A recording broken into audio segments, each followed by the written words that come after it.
এই লেকচারে আমরা দুটো ছোট্ট জিনিস শিখবো, একটা হচ্ছে ব্রেক আর একটা হচ্ছে কন্টিনিউ। তোমরা যারা উৎসাহী যে আমি কি বললাম, একটা হচ্ছে ব্রেক আর একটা হচ্ছে কন্টিনিউ। এখন ব্রেক আর কন্টিনিউর সংজ্ঞা কি? এভাবে আসলে প্রোগ্রামিং শেখা যায় না। ব্রেক কন্টিনিউর সংজ্ঞা এখন আমাদের জানা দরকার নাই। আমরা কি করব, আমরা একটা প্রোগ্রাম লিখে ফেলবো, তখনই তোমরা বুঝবে ব্রেক কি কিংবা কন্টিনিউ কি। তো আসো আমরা আমাদের আগের সেই প্রোগ্রামে ফিরে যাই।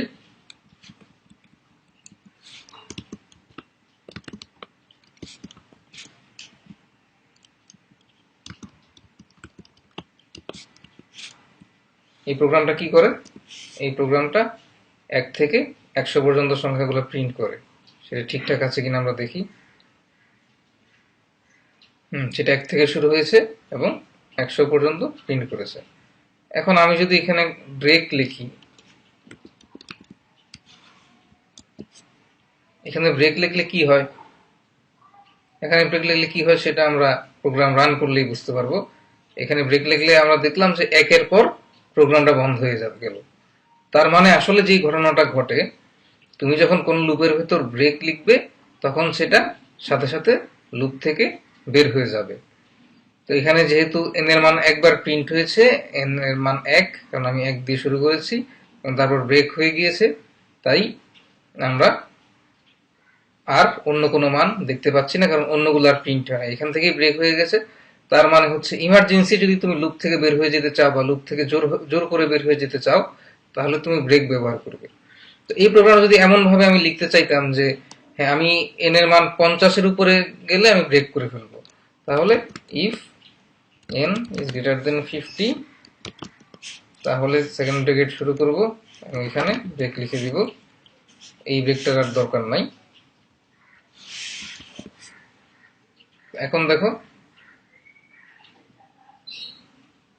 n এর মান 51 পর্যন্ত প্রিন্ট হয়েছে। তার মানে আমি n যদি গ্রেটার দেন 50 দিয়েছি, যদি আমি গ্রেটার দেন ইকুয়াল টু 50 দিতাম তাহলে 50 পর্যন্ত প্রিন্ট হতো, কারণ 50 প্রিন্ট হওয়ার পরে সে দেখতো যে n এর মান 50-এর সমান হয়ে গেছে এবং তখন এই লুপ থেকে ব্রেক করতো। তো এইরকম আরেকটা জিনিস হচ্ছে কন্টিনিউ। তো কন্টিনিউ দিলে কি হয়, ধরো এখানে আমি কন্টিনিউ দিলাম, দেওয়ার পর আর প্রোগ্রামটা আমাদের বোঝার সুবিধার জন্য আমি একটু ছোট করে দিই 1 থেকে 10 পর্যন্ত। তাহলে এখানে আমি যদি রান দিই, তাহলে দেখো 1 থেকে 10 পর্যন্ত সবগুলো সংখ্যা কিন্তু প্রিন্ট হলো। তাহলে কন্টিনিউ কি কাজ করছে এটা কিন্তু এখন আমরা বোঝা গেল না, কারণ কন্টিনিউ না দিলেও 1 থেকে 10 পর্যন্তই প্রিন্ট হতো। এখন যদি আমি প্রিন্টের আগে কন্টিনিউ লিখে দিই এবং এই কন্টিনিউটা মুছে দিই, তাহলে কি হবে, তাহলে দেখো এখানে কিন্তু স্ক্রিনে কিছুই প্রিন্ট হলো না।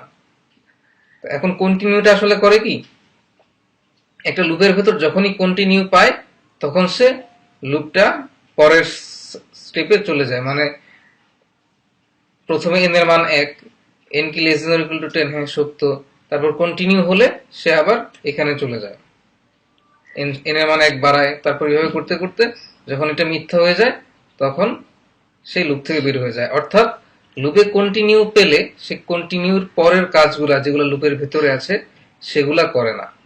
তো তোমার এখন প্রশ্ন হতে পারে যে আমি কখন ব্রেক বা কখন কন্টিনিউ ব্যবহার করব। আসলে এটা আমি তোমার বুদ্ধির উপরে ছেড়ে দিলাম। এখনই তোমার জোর করে কোনো প্রোগ্রামে ব্রেক বা কন্টিনিউ ব্যবহার করতে হবে না।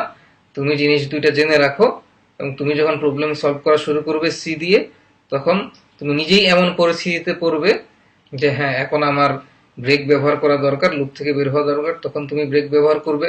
বা এখন তোমার লুপটা এই মুহূর্তে যে আর ভিতরে যাওয়া দরকার নেই, লুপটা আরেকবার ঘোরানো দরকার, তখন তুমি কন্টিনিউ ব্যবহার করবে।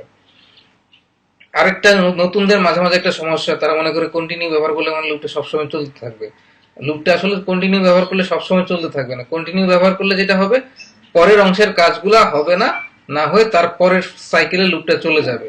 মানে এখানে কন্টিনিউ দেওয়ার কারণে এই প্রিন্টএফটা এক্সিকিউট হয় নাই এবং তারপর প্রোগ্রামটা কোথায় চলে গেছে, n সমান n+1 এ চলে গেছে এবং তারপর যখন n এর মানটা 10-এর চেয়ে বড় হয়ে যাবে এই কন্ডিশনটা মিথ্যা হয়ে যাবে এবং লুপ থেকে প্রোগ্রামটা বের হয়ে আসবে।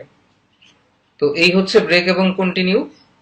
তো পরের লেকচারে আমরা দেখব যে একটা লুপের ভেতর আর একটা লুপ কিভাবে ব্যবহার করা হয়, সেটাকে বলে আসলে নেস্টেড লুপ। তো নেস্টেড লুপের আগে তোমরা অবশ্যই নর্মাল লুপ, এতক্ষণ আমি হোয়াইল এবং ফর লুপ যেভাবে দেখালাম সেগুলো প্র্যাকটিস করবে, তাহলে নেস্টেড লুপ বুঝতে তোমাদের সুবিধা হবে।